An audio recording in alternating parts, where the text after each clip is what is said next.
Hey, what's up guys, aarava here, and welcome back to another episode of my F1 2026 mod career mode. This is part number 15 today, the second last race of this season at the Saudi Arabian Grand Prix. Always a thriller at Jeddah for the penultimate round. If you guys did miss the previous episode at Qatar, then be sure to go check that one out before you see this one with quite an explosive episode for us in the full Grand Prix. The explosion being our front wing as Lando Norris cut across the curb, chopped off our front wing, and we had it all to do to try and recover. As much as we tried, a lot of people, surprisingly, did a one-stop at Qatar, which did hinder our progress, because quite a few people just didn't make that second stop I thought they were going to, and so with us being on a forced two-stop, having to pit so early, yeah, there wasn't much else we could really do, and of course, my teammate, Pierre Gasly, had to be the one that went on to win that Grand Prix, doing a very audacious one-stop and holding on,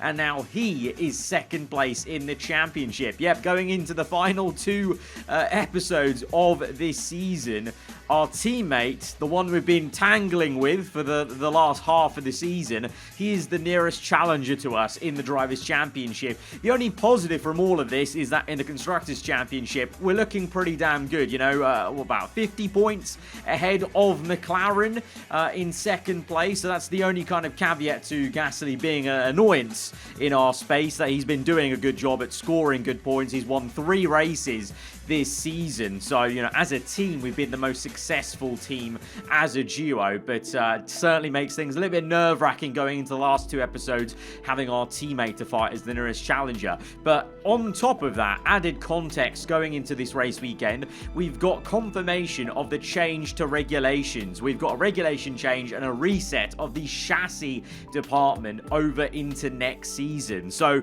I said we do have plenty of points to spend, and so we went ahead and just started adapting parts straight away, just so I could see what we had to work with. You know, there's any more R&D points we had to earn through practice programs in these last 2 episodes to try and get it over the line. And I think we're doing really well here, and I think we should be able to adapt pretty much most upgrades by the end of the season, by the end of the next episode, because right now, as we get to a point where we don't have enough R&D points now to purchase anything more, we've got 4 brake upgrades, 1 tire upgrade, and 2 weight redistribution upgrades. So that's pretty darn decent already, and I'm confident we should be able to get that tire upgrade and weight redistribution. And on purpose, I'm leaving the brake upgrades as the final thing I'll try and adapt, because in my opinion, the brake upgrades aren't or haven't been that amazing in recent F1 games with the My Team car.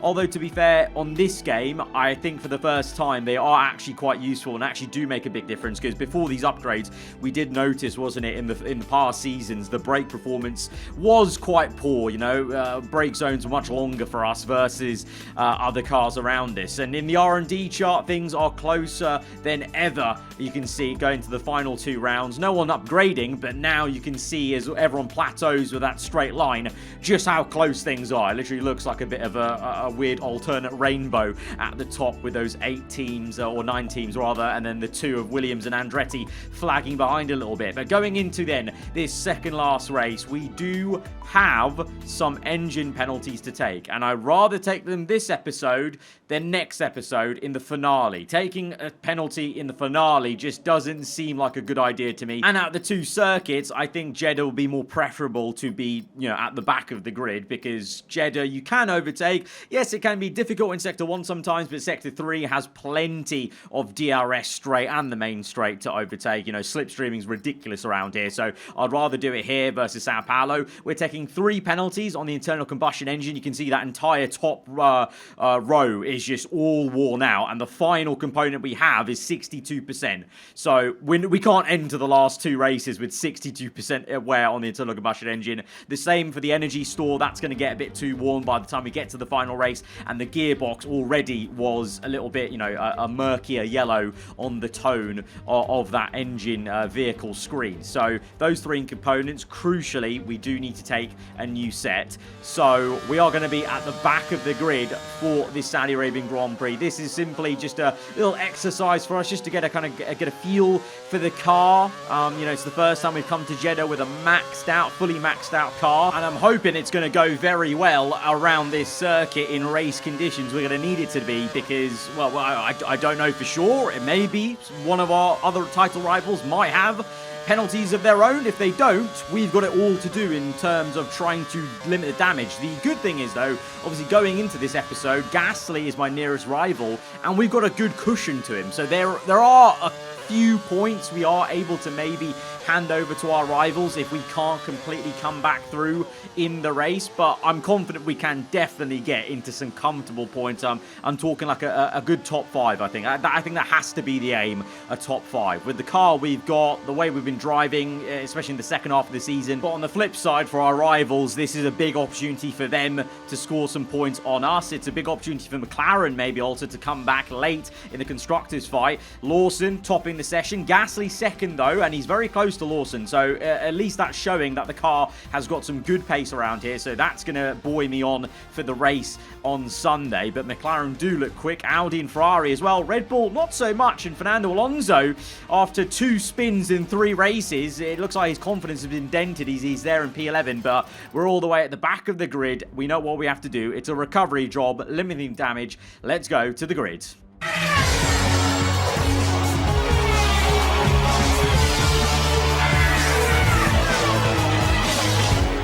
We knew this sort of scenario may be possible in a season like this, 2026. Fresh engine regulations, of course. We've had to do so much work to get this car as quick as it has been, you know, to win all these races we've won this season. But it's still a brand new engine build, and with that came reliability issues, you know, durability issues.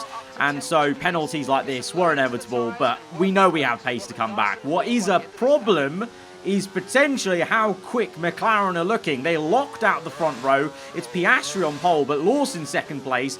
And Alonso pulled out all the stops to somehow outqualify Gasly. I don't know what's happened to him. He looked so quick in Q1, so there must have been some sort of traffic or just, you know, bottled it on the lap. Maybe the pressure of being able to close in on me as a teammate got to him. He's down in P9, but all 3 of them in the top 10. We're all the way back here in P22, so all 3 of them have a big chance to score big on me. McLaren have a big chance locking out the front row to score big on us in the constructors. So this race is crucial. It's the second last round before the finale as we go to 5 red lights. It's the Saudi Arabian Grand Prix. Lights out and away we go. It's a slow start for the McLarens I saw. I think Pourchaire in the Audi did very well. We've had a good launch, but we're very awkwardly in the middle of 2 cars, Sargent and Drugovic, and just trying to thread the car through and not get any early damage. You know, yes, I do want to make overtakes, but crucially we need to keep this car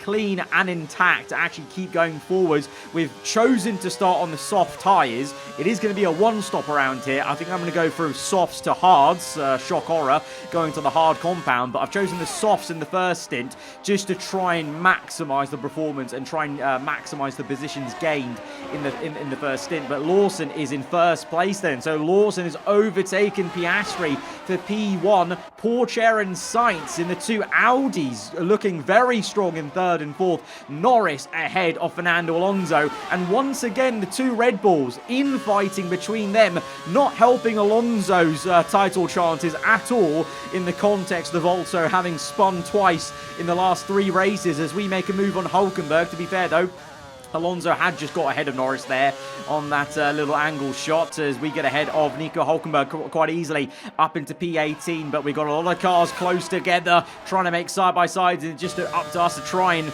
kind of place the car correctly to try and get through. My God, we got very close to Valtteri Bottas's rear end there on the rear right. You know, a millimetre movement of too late there, and I could have had a front wing off easily on Bottas here. So we're living a little bit dangerously, but we need to, you know, balance that risk versus reward in this race, because we want to go forwards, and if we're too cautious, this circuit is a place where you can get stuck if you are too cautious, because the AI can be very aggressive around here with their defense. and obviously slipstreaming is quite large, so we could be susceptible to overtakes on ourselves, of course. But you see there, Alonso ahead of a checkerboard of Red Bull and Ferrari from P4 to P7. It's still Lawson ahead of Piastri, but Pourchaire in the Audi has done very well to stick with them. Carlos Sainz, meanwhile, the more senior man in the Audi team, he's made an early pit stop, so he must have got damage. He's down in last place. So Pourchaire, though, continues to impress this season. A bit of a breakout season for the Frenchman, and he's going for the move on one of the McLarens, maybe even both of them. He's going to try and get the race lead, maybe. Meanwhile, we saw Verstappen, well, he's still battling with Fernando Alonso to try and get P4 for Ferrari, but Pourchaire splits the two McLarens and now goes for the overtake on Liam Lawson. Pourchaire could be leading this Saudi Arabian Grand Prix for Audi. Lawson does well on the outside to defend and remain first place, it looks like, as meanwhile, cutting back to our POV,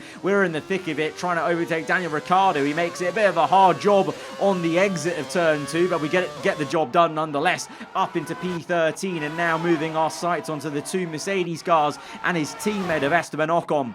Meanwhile, Gasly, P9, so he's not made too much progress. Like Suzuka, remember, where he was in a similar position off the 5 red lights, after lap 1. He's kind of stuck in traffic, and there's these moments Gasly has had where he doesn't make progress compared to when he's just blitzing the field. Doing so well and got alien-like pace in the same machinery as us. So maybe, for our sake, this could be good for us. This could be one of those races where Gasly is not looking too quick, which works in our favour. What's not, though, is, me struggling to overtake Russell on this lap, but also the fact that Lawson is in P1 and Alonso is fighting for a top 4. So both those drivers will be gaining a lot on us as we go for another attempt on Russell and get chopped off twice. We get chopped off by Ocon as I double locked up and nearly rear-ended him, and then Russell slams the door shut on us into turn 2. We're going to try and repass him and maybe get his teammate Leclerc. Can't quite do it. Russell's still there on the left-hand side. A little bit of contact as he had to skate across the curb, and we got stuck on it a little bit, to be honest, so things are getting a little bit too close for comfort. I'm not going to lie, in this little fight here, at any moment I'm a bit wary that there could be a little jolt, a little bit of a movement, and then your front wing is,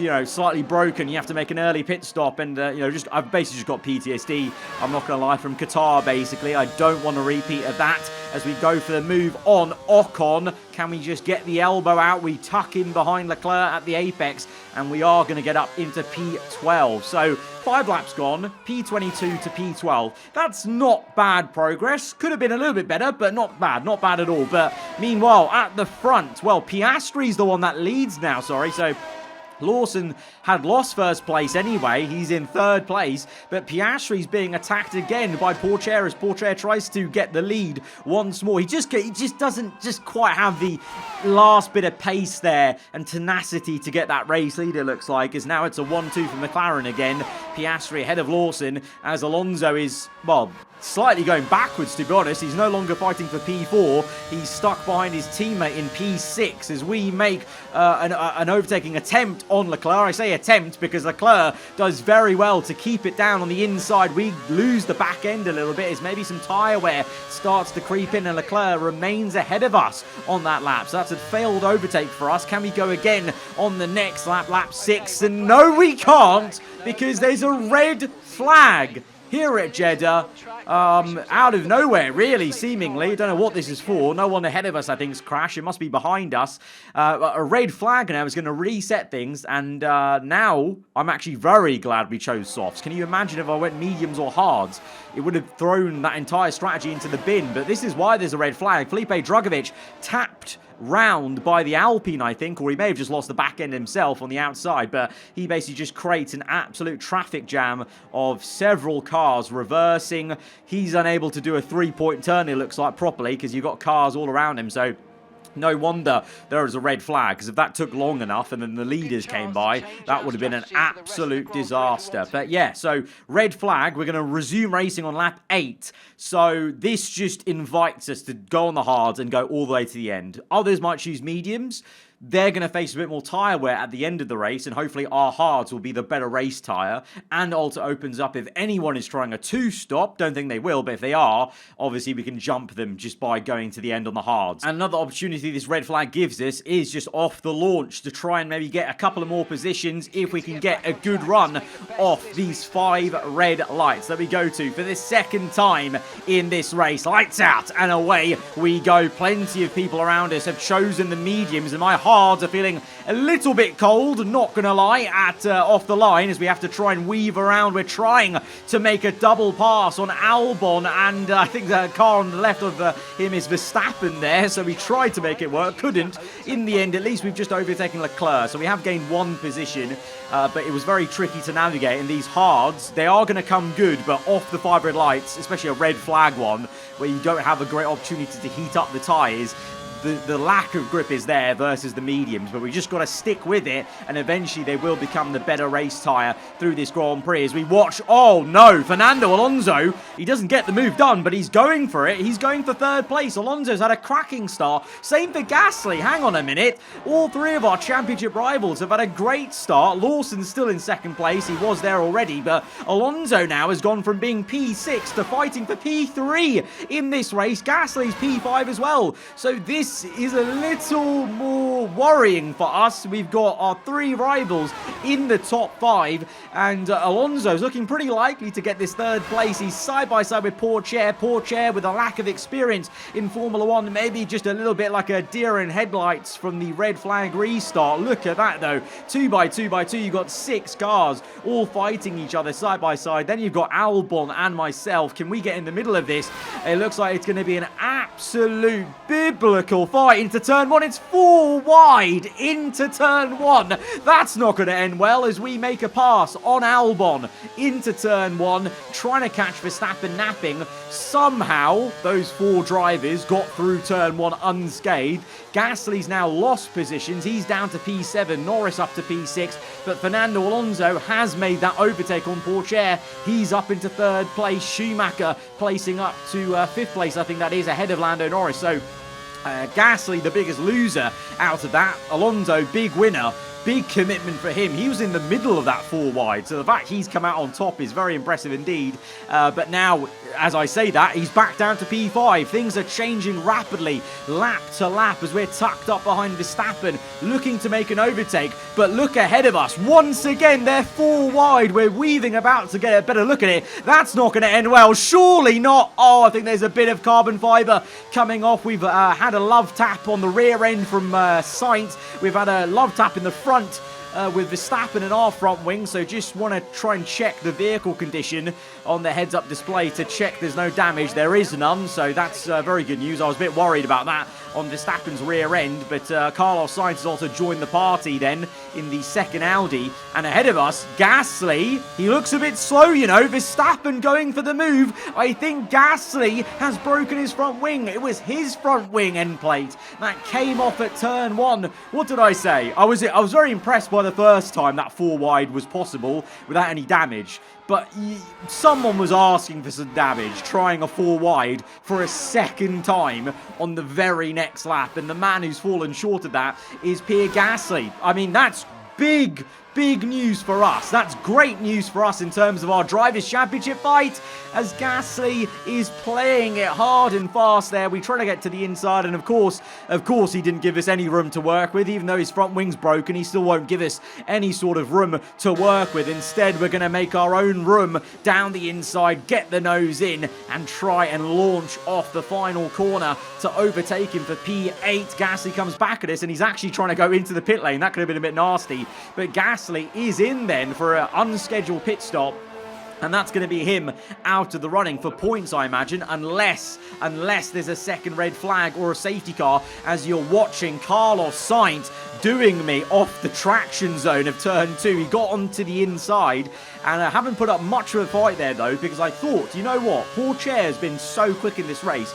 Maybe I can use Sainz, if he's just as quick as Pourchaire, use him as a bit of a horse to my carriage to pull me along to get back into that fight with the Ferrari. But this is where Gasly broke his front wing, so he's 4 wide at this point, and he just should have backed out of that so early. He's broken his front wing on the Audi of Pourchaire, whilst the two Red Bulls were on the other side of Pourchaire. So, yeah, I mean, yeah, Gasly maybe desperate to gain as many points as he could on me, and that desperation has ended up with him making a pit stop, and he's now out the points. I'm up to P8, having made a pass on Sainz, because I wanted to use him for DRS to pull me along.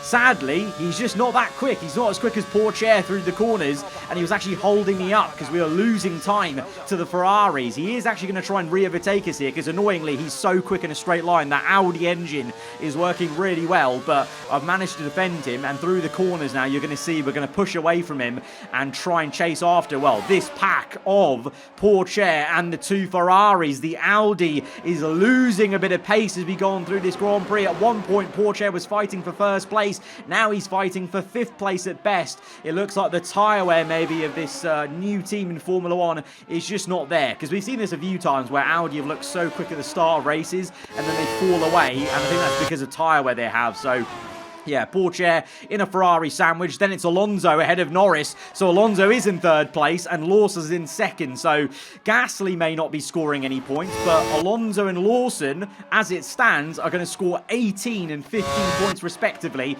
I'm in P8, so that's a couple of points for us to limit the damage there. But that is a decent chunk of points for our rivals to haul. Is now into the last corner. Oh no!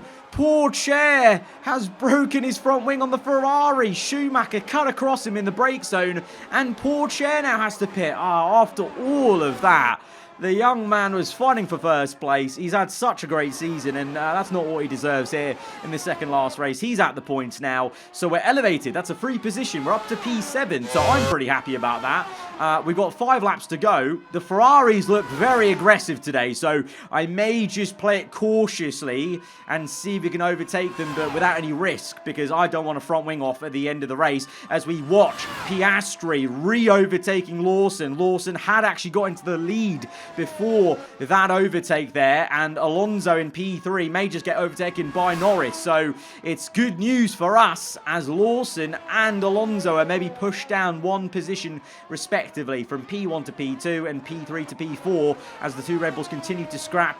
You can see as they change green and red arrows on the left-hand side. Meanwhile, Drugovich having a great race, having spun earlier, remember, in the Alfa Romeo Haas, although he does have a 5-second penalty, so P8 will probably look more like outside the points, I think, by the end of the race.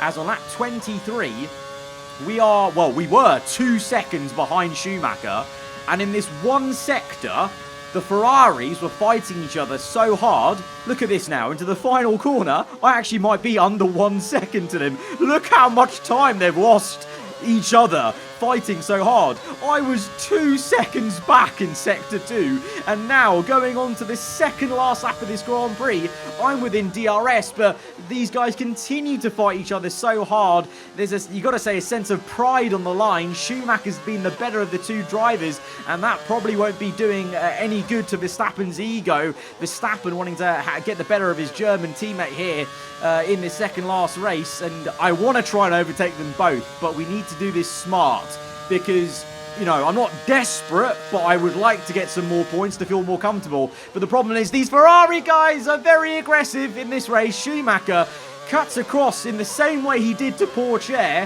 If I'd come in a bit hotter, that could have been front wing damage for us. So we've got to be careful. We really do have to be careful. I want the positions, but I don't want damage. I'd rather hold back and reserve just so we get this through into some good points, because if we get damage at this stage, it could be pretty nasty for us. Albon and Drugovich are not too far behind, but can we get Verstappen? He's a bit slow. Going to try it around the outside. Verstappen gets the elbow out, and we have to go off circuit just to make sure we don't do anything silly and spin the car around, get more damage on the side pod there or anything like that. So we remain in 7th place, just waiting for maybe, I think now on the last lap, probably will just maybe be 1 position on Verstappen, but I want to try and see if we can get that if it's possible. But Piastri, P1 then, leading a McLaren 1-2. Thankfully, Lawson's not going to win this race. He's going to have a last stab at it into the final corner, though, maybe. DRS open. He pulls through to the outside, but Piastri covers it off. It's not going to be the win for Lawson. That's good news for us, but the problem is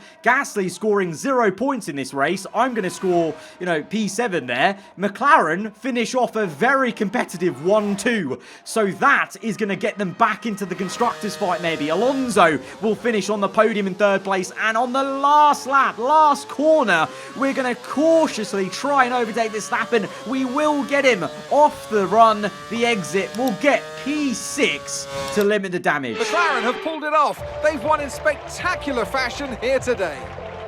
Talk to me, Ant. What was it that set them apart from the competition today? Well, they certainly stood out as a driver with tons of confidence on the track. I think their ability to keep their cool, even during some of the more hectic parts of the race, meant they were able to capitalise on the mistakes of other drivers, giving them the opportunity to make their way to the top spot with ease. As the winners make their way up to the podium, one can only imagine the celebrations that will take place at McLaren tonight. Congratulations to everyone on the team, securing the win and proving that they're a force to be reckoned with out on the track. We may have done a pretty damn solid job at limiting the damage with that P6 last minute, but Gasly not scoring points. Good for us individually. As a team, though, McLaren scoring a 1-2, and me being the only one who scored points for our team, I think McLaren may have just pulled out a blinder to get themselves very late in the day back into the Constructors' Championship fight.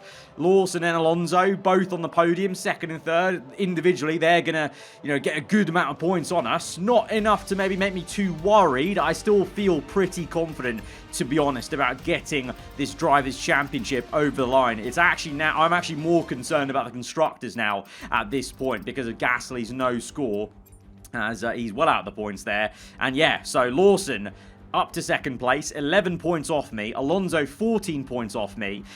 That's, I would feel comfy. I know we have a sprint race and the full Grand Prix, so there's double the chance to score some points in the finale, but I think the way we drove today, especially taking that momentum and confidence into Brazil, I still feel like it's ours to lose, very much so, going into Brazil with that points gap. Gasly, funnily enough now, with that no points finish and Piastri winning the race, they're now actually level on points. I would say Gasly, well, mathematically, Gasly's still in the championship fight, so that means Piastri is. It's now mathematically turned into a 5-way fight, but in the Constructors, this is the concern.